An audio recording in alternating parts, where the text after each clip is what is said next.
What's going on, YouTube? Uberman here. So we have yet another scandal coming from the wonderful world of Uber. And this one I'm a little bit torn on, so I'm going to go ahead and give you a quick rundown of what happened, okay? Back in 2014, Travis Kalanick and the senior vice president, Emil Michael, and some other members of Uber's team went to a karaoke bar that also had escorts. Okay, this is back in 2014.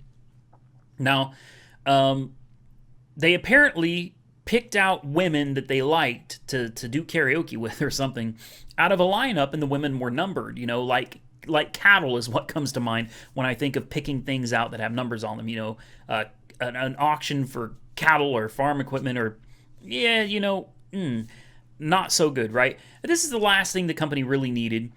But, you know, it is what it is. It happened. It's over with. They should have just let it all come to light and leave it alone. But that's not what happened. You know, what happened is Travis's ex-girlfriend didn't like the situation. She reported it to Human Resources, but she didn't report it when it happened. She reported it like a year later. All right, so I don't know why she would have waited a year if it bothered her so much. That seems a little bit fishy. But whatever. What's worse than that, though, is that the senior vice president, this Emil Michael, gets in touch with her and says, hey, you know, maybe, you know, with all the bad PR we've got lately, we should just say that we went to a karaoke bar and just had a good time and went home. Allegedly. That's what she's saying. She came out, squealed on the whole thing, let it all out, and then, you know, squealed on the fact that, or not fact, but as she claims, she squealed that he wanted her to help cover it up. Now, several things here. Number one, I don't believe women should be picked out like that. I think that's kind of disgusting. You know, women shouldn't be objectified. So, and that's exactly what you do when you put women in a lineup. You stick numbers to them. You know, that becomes like property. That's not okay. It's not okay. In my opinion, your opinion may vary. You know what? That's fine. It's a free country. You can believe what you. Here's the fact, though. Here's the fact. Nobody did anything illegal as far as this scandal is concerned, at least as far as we know, right? Nothing illegal is being reported here. It may be disturbing. Some people may think it's great. Some people may think it's horrific, but it doesn't matter. It's not illegal. And here's where I stand on this, okay? These people went out and had a good time. Granted, they are representing a multi-billion-dollar international corporation, but they're still people. All right, they're still entitled to their free time. They're still entitled to do what the hell they want when they want with their money. If they want to go pick women out of a lineup with numbers on them, as long as they're not committing any crimes, I don't see what the problem is.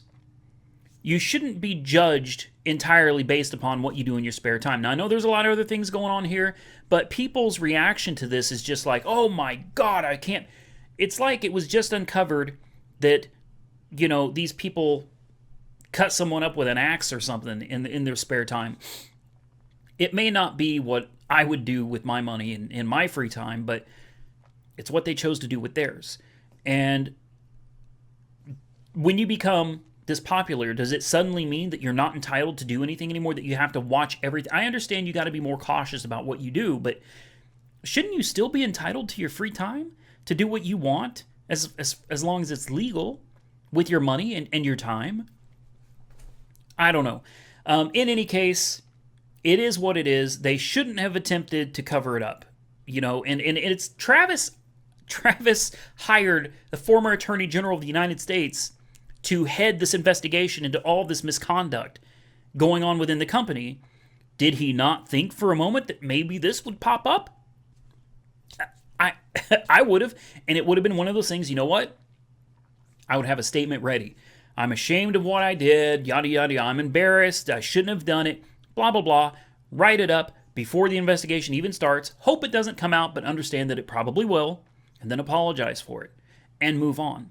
But to me, even though I don't agree with it, and I want to make that very clear, I do not agree with it, I don't see what the huge deal is over this, other than the fact, I guess, what it really does is show how women are looked upon within the company. Because if this is what they do in their free time, and if they really do objectify women in their free time and in public, then perhaps that is a very good insight as to what's going on within the company and why so many things appear to be wrong with the way women are treated within the corporation.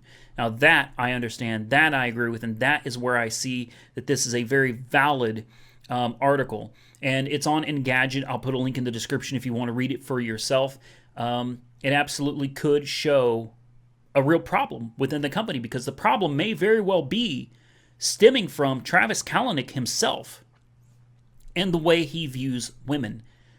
I don't know. I don't work there. I'm just throwing out speculation. But, we could speculate all day on stuff like this. With that being said, guys, I'm going to go ahead and cut the video. Please comment below. Tell me what you think. And what do you think can be done to resolve the situation? Personally, I believe Travis needs to step down. I think that, considering how big of a company this is, he did a great job getting it to where it is. But I think they need somebody other than him to associate with the brand Uber. I think that's really important. And honestly, I know that Travis says he needs help. I hope that he gets the help that he needs with becoming a stronger leader for the company. But in the meantime, I really think he should step down and hand the reins over to somebody more capable of dealing with an international multi-billion-dollar company. And hopefully this new person could help salvage what's left of Uber's reputation. As always, like, comment, subscribe, stay safe out there, and Uber on.